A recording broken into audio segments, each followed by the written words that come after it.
Amigas y amigos de Círculo Virtuoso, muy buenas tardes. Bienvenidos a nuestro programa del día de hoy, 15 de mayo 2019, quincena de este mes de mayo, mes 5 del año 2019 y un día tan importante de alta responsabilidad para los empleadores. Precisamente el día de hoy es el último día para el depósito de la CTS o la bien llamada compensación por tiempos de servicio. Hay que tener en cuenta estos aspectos fundamentales que, si bien es cierto, muchas empresas, muchos empleadores han venido ya efectuando los depósitos que corresponde a este semestre del mes de noviembre al mes de abril, es el semestre pues que corresponde el depósito, ¿no? El cálculo semestral.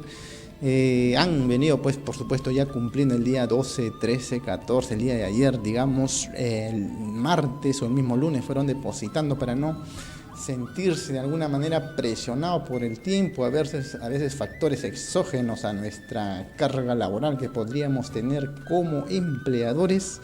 Finalmente, quienes por alguna razón no pudieron efectuarla, pues precisamente es el día de hoy para efectuar el depósito.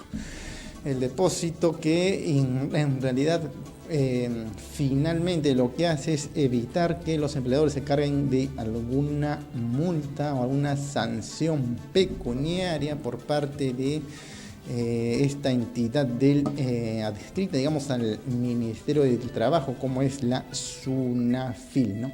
Hemos comentado anteriormente en los programas cuando se han acrecentado en los últimos meses la cantidad de fiscalizadores. SUNAFIL en ese sentido significa que en rigor se va a hacer las visitas a las empresas, y sobre todo estas visitas no solamente constituye, por cierto, en verificar si el cumplimiento se dio con el depósito dentro del plazo correspondiente, sino más bien ver en detalle el cálculo efectuado, amigas y amigos. Ese cálculo efectuado que implica tener una responsabilidad, claro, por parte del área, generalmente el área de recursos humanos, el encargado de hacer todos estos cálculos correspondientes, o en todo caso el área contable, que podría dar soporte, porque pues los contadores son quienes normalmente están más inmersos en estos casos de los cálculos correspondientes para evitar errores que podrían darse si es que no se advierte los detalles ocurrido en los 6 últimos meses. Por ejemplo, digamos que un trabajador, ¿no?, que tiene un sueldo, una remuneración permanente durante los 6 meses, significa que en la práctica, digamos, el cálculo va a ser ese sueldo dividido entre 6 por el número de meses que elaboró el trabajador, así en sencillo, ¿no? Entonces, ahí no hay mayor complicación. Sin embargo, cuando estamos frente a una remuneración que podría ser variable, ¿no?, digamos que se han dado ingresos en el mes de noviembre o en el mes de diciembre o en febrero o en abril, remuneraciones que han tenido altas o bajas, eso significa que hay una variabilidad, ¿no? En un mes 1 hubo unas horas extras por una carga laboral propia, por decir, ¿no?, cierre del año fiscal, o en algún negocio donde hay, por ejemplo, campaña fuerte en el mes de marzo, una librería, por ejemplo, que normalmente acrecienta su calidad y su servicio de ventas y atención al público. Eso significa que podrían haber trabajadores también que han hecho horas extras, ¿no? Y por ahí también alguna empresa que tuvo temporadas altas de ventas en verano. Estamos ejemplificando casos de empresas comerciales. Entonces también hay que tener en cuenta esas horas extra, al margen, amigas y amigos, del cálculo del 25% de las 2 primeras horas y del 35% a partir de la tercera hora. Esa estadística del semestre es importante. Eso implica tener que, si mínimo tuvo en el semestre en 2 meses, digamos, la remuneración variable no alcanzaría dentro del requisito imprescindible para base de cálculo.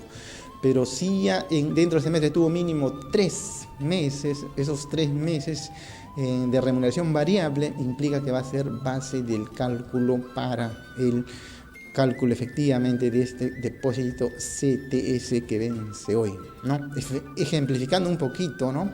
Si tuvo 3 meses de remuneración variable, 3 meses de horas extra, significa que sumo los 3 meses de horas extras y esos montos, ese monto acumulado, ese resultado de la sumatoria de 3 meses dividido entre el semestre, o sea, entre los 6 meses, y ya tengo el cálculo, el monto que va a formar parte de la base del cálculo para el cálculo de la respectiva CTS. Asimismo, amigas y amigos, hay que tener en cuenta también un aspecto fundamental que no podríamos dejar de lado, es el 1/6 del monto de la gratificación percibida, la última gratificación percibida por el trabajador. En este caso estamos hablando del monto que percibió en el mes de diciembre.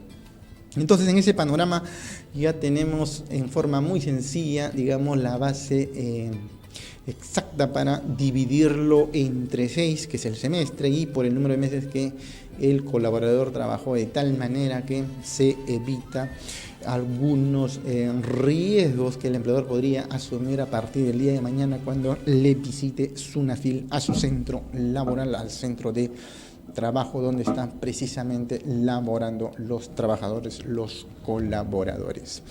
Un aspecto fundamental que hay que tener en cuenta, porque también se podría llegar a un error, ¿no? Un error de olvido o un error de omisión, amigas y amigos, que tengan muy en cuenta ese aspecto, es precisamente el detalle del cálculo que se debe entregar al trabajador, que se llama el certificado de depósito de la CTS, ¿no? ¿Qué significa esto? Significa de que, si bien es cierto, cumplí con exactitud y muy minuciosamente con los cálculos correspondientes, no había ningún error, no se advierte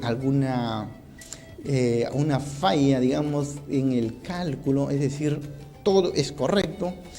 Y también se ha depositado dentro del plazo. Ayer, el día lunes o el día de hoy máximo, se cumple con el depósito en la entidad correspondiente que el trabajador tiene en su cuenta de compensación por tiempo de servicios. Sin embargo, si no se le entregó tampoco al trabajador este certificado de cálculo del depósito de la CTS, que en realidad es el detalle, ¿no? Todo lo que hemos comentado plasmado en una hoja membretada, por cierto, donde se precisan los cálculos correspondientes y finalmente indica el monto del depósito y la cuenta de CTS del trabajador. Si se ha incumplido, hay una omisión en este sentido, también estaríamos frente a una omisión, y esa omisión en realidad tiene una carga tremenda, que es una multa, ¿no? Por incumplimiento laboral a entregar pues ese detalle de cálculo tan imprescindible seguramente para el trabajador, para revisar, verificar, advertir que es correcto, o en todo su caso inmediatamente efectuar el reclamo correspondiente a su empleador, al área de recursos humanos, si advierte o no está de acuerdo con lo que considera que debió efectuarse el cálculo de la CTS. Con estos aspectos fundamentales, el depósito dentro del plazo correspondiente, la entrega del certificado de depósito de CTS, estamos ya superando un gran peldaño para evitar ser multados por SUNAFIL o el Ministerio de Trabajo. Y otro aspecto fundamental, amigas y amigos, podríamos decir que ya hemos cumplido 2 aspectos tan fundamentales, sin embargo hay uno tan imprescindible también como los 2 primeros. ¿Cuál es? El correcto cálculo. Todo ese comentario que hacíamos precisamente se trataba de ello, ¿no? De que el cálculo debe estar correcto. Si cumplí con el plazo, dentro del plazo del depósito, si entregué el certificado correspondiente, pero se advierte errores en el cálculo, también estoy siendo sujeto a una multa por parte de SUNAFIL o del Ministerio de Trabajo.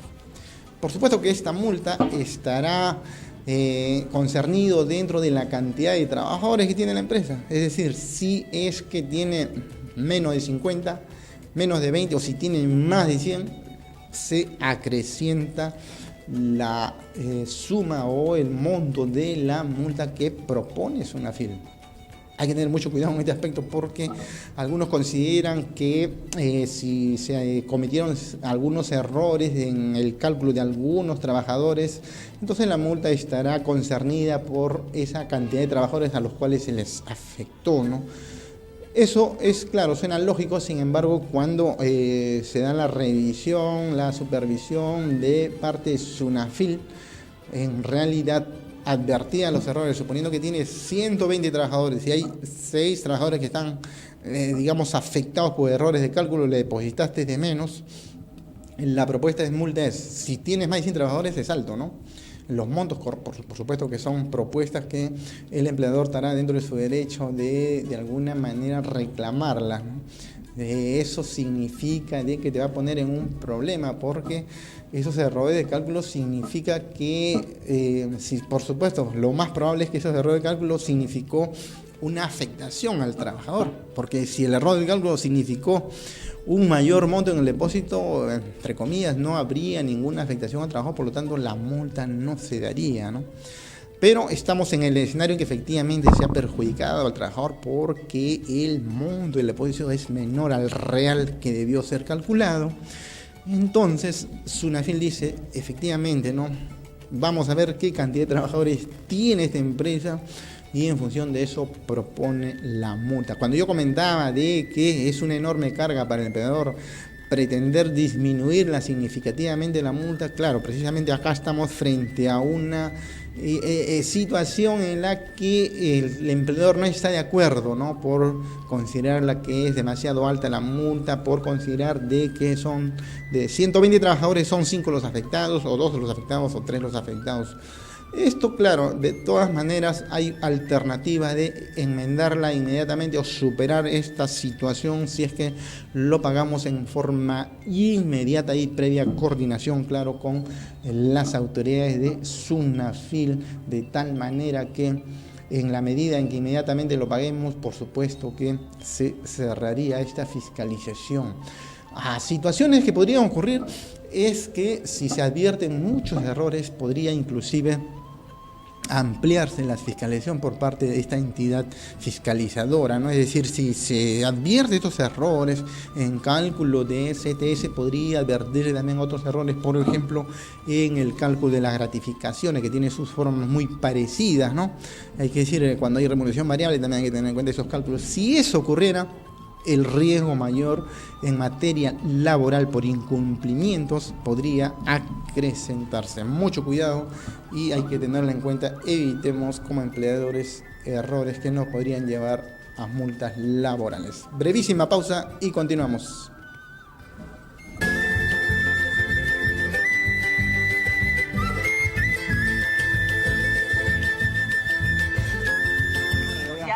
Un poquito el tráfico, me comprende la situación, amigo. Cuéntanos cómo inicia la cevichería, la comida, todo. Todo nace en un puestito de carretilla. Ajá. Hace más de 40 años. Es ahí donde empezaron, donde empezó mi papá. Yo vine solo. Con una carrita de madera. Ajá. Puras conchas era usted. Conchitas negras. Mira, ya soy cliente permanente acá. ¿Ya cuántos años vienes acá a comer? Ya perdí la cuenta, creo algo de 5 años. ¿Y siempre acá? Fiel a Fausto. Este es el negocio de tu papá, su carretilla, todo. ¿Y tú? Bueno, ahora te voy a invitar a mi local, que he desarrollado las técnicas que ahora vas a ver en un nuevo local. Oye, y son 3 hijos ustedes, ¿no? ¿Tienes 3 hijos? Dos damas y un varón que está... ¿Y a todos les inculcaste la comida? Así es, escúchame, la comida y el look también. El look, mira ese look. Con la cosa la moda, pues, está la moda. Un look crema, pues. Ah, está. Pienso que lo mejor para el país es que yo renuncie a la presidencia de la República. Este aspecto de la investidura presidencial se ve afectada ya cuando se advierte que en realidad había estos manejos políticos para salvar la situación de la crisis del presidente Pedro Pablo Kuczynski, en una situación en la que realmente estaba en peligro su misma investidura presidencial, ¿no? En raíz de las situaciones que hemos podido advertir referente a las constructoras, y él estaba inmerso en una situación de manejos o conflicto de intereses cuando había sido ministro de Estado, ¿no? Conocidas las irregularidades.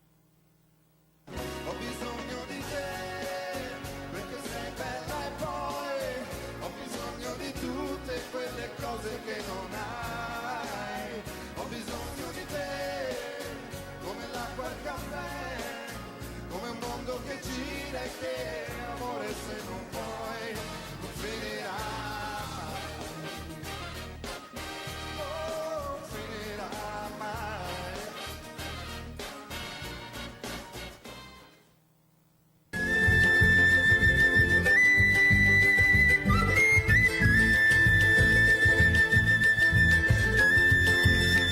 Y otro aspecto fundamental, amigas y amigos, surgen los comentarios, por cierto, algunos de nuestros amigos televidentes comentan de que, si bien es cierto lo explicitado en la primera parte del programa, está clarísimo, no hay mayor duda, sin embargo la duda podría surgir cuando hay ciertos aspectos disfrazados, comenta el amigo televidente. En ese aspecto disfrazado, en el sentido de que él trabaja para una empresa y normalmente, dice, supera las 4 horas diarias y emite los famosos recibos por honorarios electrónicos. Y ese comentario termina diciendo, debo estar en planilla y debo tener CTS.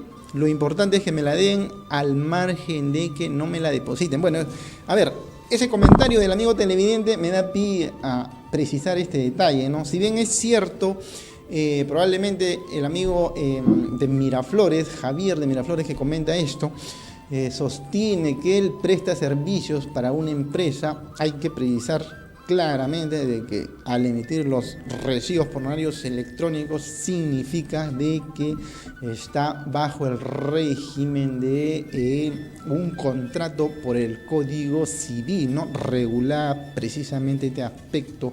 Y si se trata de una prestación, una locación de servicio bajo el régimen y todas las cláusulas normativas que aborda el Código Civil, no estamos pues frente a un escenario de exigencias laborales, no se trata de que haya un sometimiento por parte del empleador ni una subordinación por parte del empleador hacia el trabajador. Tú no eres trabajador, tú más bien eres un prestador de servicio, un locador, un especialista en una materia X, y por lo tanto se debe advertir que en la práctica, en la primacía de la realidad que mucho hablamos, no debe haber un contrasentido en el sentido de que tú no dependes de esa persona que te contrató. No es tu empleador, por lo tanto no estás sometido a una regulación de un horario de trabajo, no estás sometido a una supervisión tan minuciosa, no seguramente existirá en tu trayectoria de tiempo que prestes tus servicios algún memorando donde se te llama la atención, donde se exige mayor productividad. Esa situación no ocurrirá, estimado Javier de Miraflores. Pero tu comentario más bien nos da a entender cómo de que tú más bien estás digamos en desacuerdo en el trato, ¿no? De tal manera que si eso fuera así, estamos en rigor y aplicando principio laboral de la primacía de la realidad. Si superas las 4 horas diarias, en realidad ya estás inmerso como un trabajador, de tal manera que deben tratarte como tal, como un trabajador, y se te tiene que efectuar y cumplir con todos los beneficios laborales que lo regulan las normas laborales, por cierto, ¿no? Hay un comentario que surge también de otro amigo televidente cuando dice que cómo se remiten al código laboral.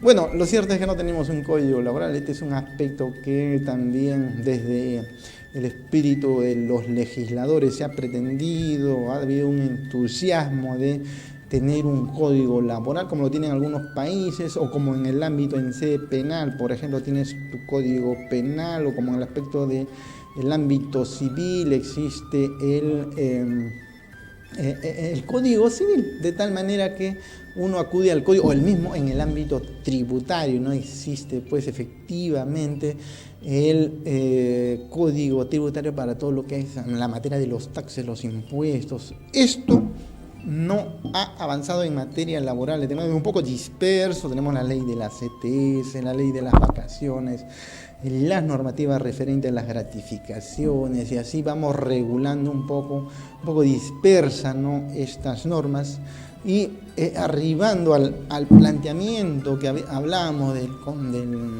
amigo de Miraflores, Javier. Efectivamente, pues en tu caso se trataría ahí dentro de la primacía de la realidad de que estás inmerso, probablemente si se cumplen los requisitos que he comentado, ¿no?, que hay una especie de supervisión, hay memorandos, hay un control, marcas tu horario de entrada, marcas tu hora de salida, superan las 4 horas diarias en promedio, por lo tanto estarías inmerso como un trabajador y hay una especie de desnaturalización de este contrato civil y entonces lo que corresponde acá es sentarse pues frente a tu empleador, ¿no? Empleador y trabajador, sentarse para arribar a un acuerdo antes de entrar en una litis, ¿no? O estas situaciones que hemos advertido ya, por supuesto, muchos casos muy parecidos, pero con cada particularidades que se han dado en los juicios laborales, ¿no? Cuando el trabajador, supuesto trabajador, vamos a llamarlo así, que claro, porque estaba dentro del proceso, dentro del juicio laboral, decía, pues, si bien es cierto, yo he metido recibo por honorarios, de alguna manera era consabido por parte del empleador que yo sí, en realidad, debería tener un contrato de trabajo bajo el decreto legislativo 728 y cuando el juez o el abogado de parte de la otra parte del empleador le hacía las repreguntas correspondientes en la audiencia, decía, pero usted es un profesional, ¿por qué es que usted aceptó y emite recibos por honorarios? Si usted parece una persona muy bien conocedora de estas normativas, ¿no? Bueno, la respuesta era, en realidad yo sí conocía estos aspectos, pero nunca imaginé que iba a terminar en una tragedia así, en el sentido de que, ¿a qué se refiere con una tragedia así? Terminó complicándole al empleador, ¿no? ¿Por qué? Porque se dijo pues que efectivamente era una práctica, un modus operandi, si queremos exigir por parte del empleador, es decir, siempre tenía esta práctica de contratar trabajadores bajo la regulación del Código Civil, o sea, no eran trabajadores, sino prestadores de servicios civiles, pero estaban desnaturalizados.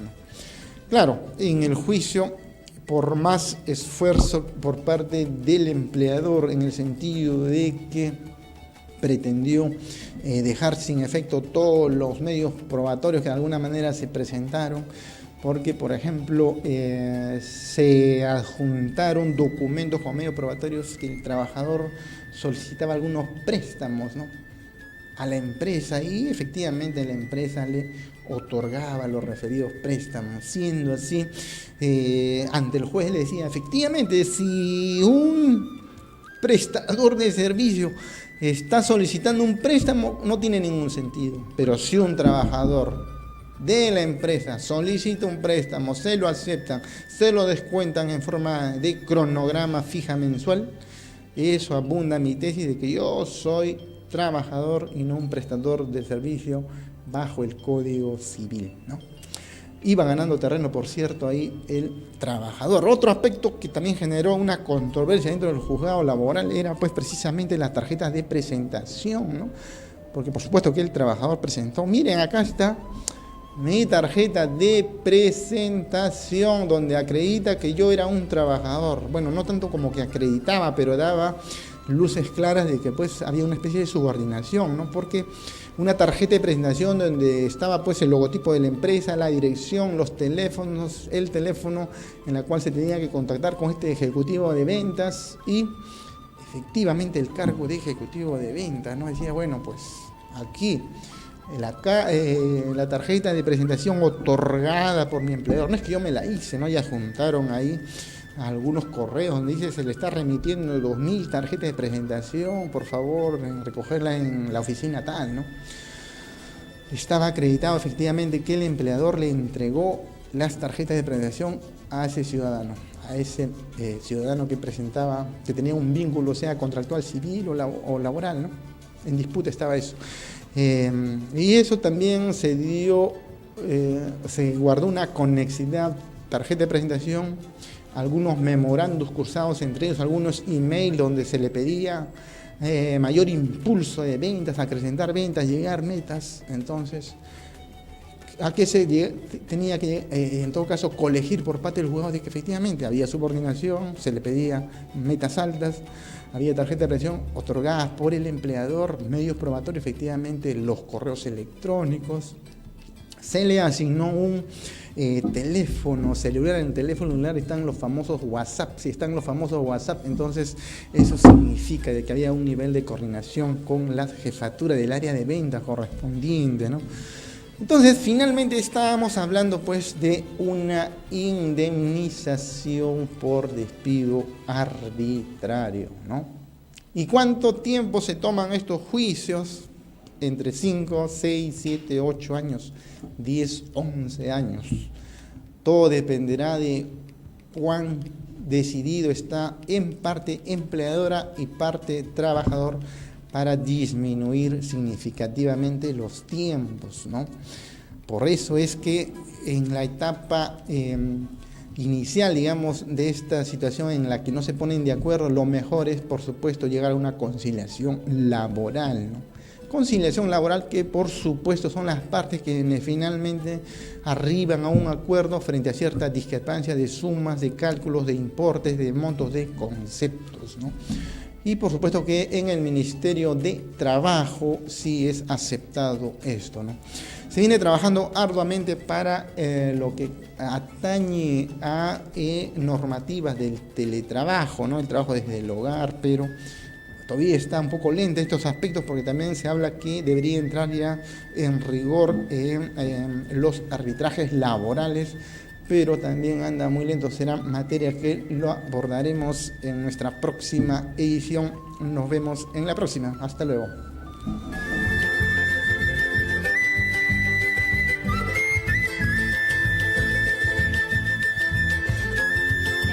E intenciones políticas del indulto, los deudos de Barrios Altos y La Cantuta alzaron su voz de protesta al llevar el caso a la Corte Interamericana de Derechos Humanos, la cual concluyó que el Poder Judicial peruano revise nuevamente el caso. En principio considero que el juez ha tomado bastante en cuenta la recomendación por parte de la Corte Interamericana de los Derechos Humanos donde dice revísese, ¿no? Entonces, bueno, él ha tomado esa posición y esa recomendación. Pero lo que no ha advertido y ahí de repente ha pecado un poquito en exceso el juez es de que el control de convencionalidad es un aspecto que no le compete a él. En realidad el control de convencionalidad le compete a un juez constitucional y él no lo es. Perú. Ya sí, un poquito el tráfico, me comprende la situación, amigo. Cuéntanos cómo inicia la cevichería, la comida, todo. Todo nace en un puestito de carretilla. Ajá. Hace más de 40 años. Es ahí donde empezó mi papá. Yo vine solo. Solo. Una carreta de madera. Ajá. Puras conchas era usted. Conchitas negras. Mira, ya soy cliente permanente acá. ¿Ya cuántos años vienes acá a comer? Ya perdí la cuenta, creo algo de 5 años. Y siempre acá. Fiel a Fausto. Este es el negocio de tu papá, su carretilla, todo. ¿Y tú? Bueno, ahora te voy a invitar a mi local, que he desarrollado las técnicas que ahora vas a ver en un nuevo local. Oye, y son 3 hijos ustedes, ¿no? ¿Tienes 3 hijos? Dos damas y un varón que está... Y a todos les inculcaste la comida. Así es, Escúchame, la comida y el look también. El look, mira, ese look. Ah, con la cosa la moda, pues, está la moda. Un look crema, pues. Ay, Sitter alla musikanti, inte va, inte vänner, sembra lo strumenten a mano. Sitter mig a vanna